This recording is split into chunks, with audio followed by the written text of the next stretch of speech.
అందరికీ నమస్కారం అండి. ఈరోజు ప్రధాన పోషకాల్లో ఒకటైన ఎన్పికేలో కే గురించి వివరించడానికి వచ్చాను.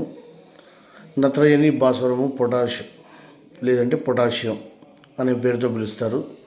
ఇది ఎక్కువగా దిగుబడి పెంచేటువంటి దానికి ఉపయోగపడుతుందండి. కే ఎన్పికేలో కే ఉంది కదా, ఆ కే వచ్చేసి దిగుబడి పెంచడానికి, తర్వాత రంగు, రుచి, నాణ్యత పెంచడానికి, కాయ సైజు, నాణ్యత పెంచడానికి, తర్వాత గింజ గట్టిపడాలంటే, దిగుబడి పెరగాలన్నా ఇదే.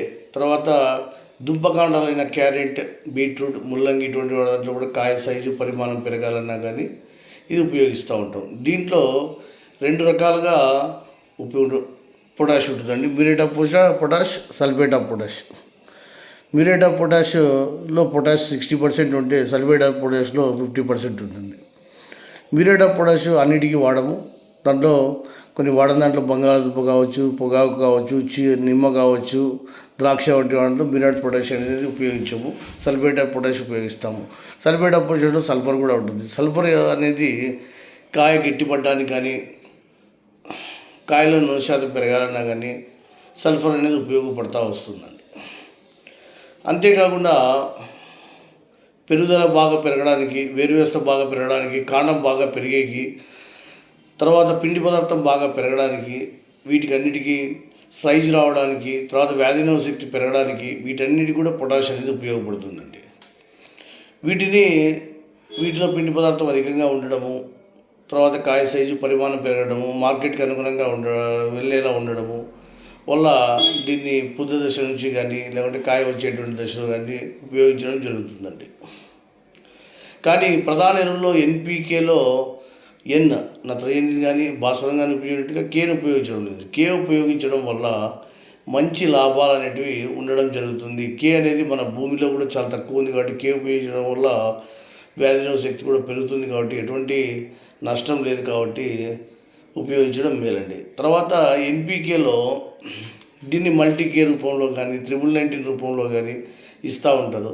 అదే కాకుండా మామూలుగా దీన్ని బ్యాక్టీరియా రూపంలో ఇవ్వాలంటే, ద్రవ రూపంలో ఇవ్వాలంటే ఇప్పుడు మనం చెప్పుకునేటువంటి సల్ఫేట్ ఆఫ్ పొటాష్ కావచ్చు, తర్వాత మ్యూరేట్ ఆఫ్ పొటాష్ కావచ్చు, ఇవన్నీ కూడా ఘన రూపంలో ఉంటే దీని ద్రవ రూపంలో ఉండేటువంటిది మామూలుగా పిఎంబి అంటే పొటాష్ మొబిలైజింగ్ బ్యాక్టీరియా. దీన్ని ప్రైవేటీరియా అనే బ్యాక్టీరియా ఉంటుందండి. దీనిని మనం ఎక్కువగా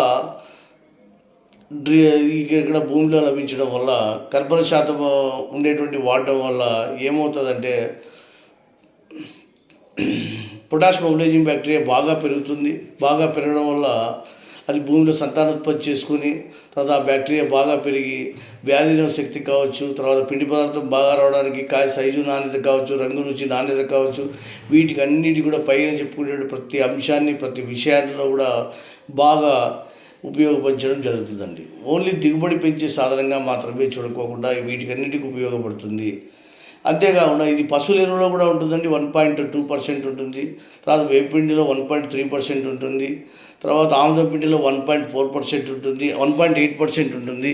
ఈ విధంగా మనము పశువుల ఎరువు వీటిలో కూడా అంటే కర్బన శాతం పెరుగుతుంది. కర్బన శాతం ఎప్పుడైతే పెరుగుతుందో అన్నీ కూడా వ్యాధినిరోధక శక్తి కావచ్చు, లేకుంటే పంట భూమి సారవంతంగానే అన్నీ పెరుగుతాయి. అందువల్ల వీటిని కేవలం muriate of potash, sulphate of potash రూపంలో కాకుండా పిఎంబి అంటే పొటాష్ మొబిలైజింగ్ బ్యాక్టీరియా రూపంలో కావచ్చు, తర్వాత పశువుల ఎరువు కానీ, వేపపిండి కానీ, ఆముదపిండి కానీ వీటి ద్వారా కూడా పొటాష్ శాతాన్ని పెంచుకుంటే మనకి ఎంతో ఉపయోగకరమైన లాభం ఉంటుంది. ఇది పొటాష్ గురించి చెప్పుకోవాల్సి వస్తే మనం చెప్పుకునేటువంటి ఇదండి.